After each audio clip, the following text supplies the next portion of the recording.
Luto na po ang ating adobong baboy natin with tidbits pineapple. Kain na.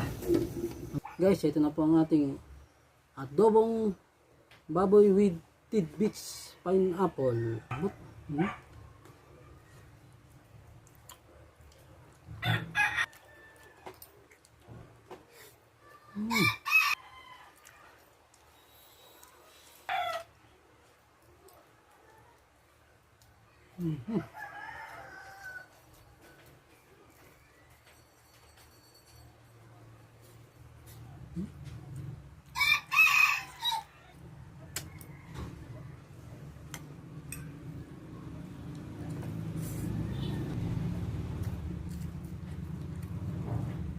Mm.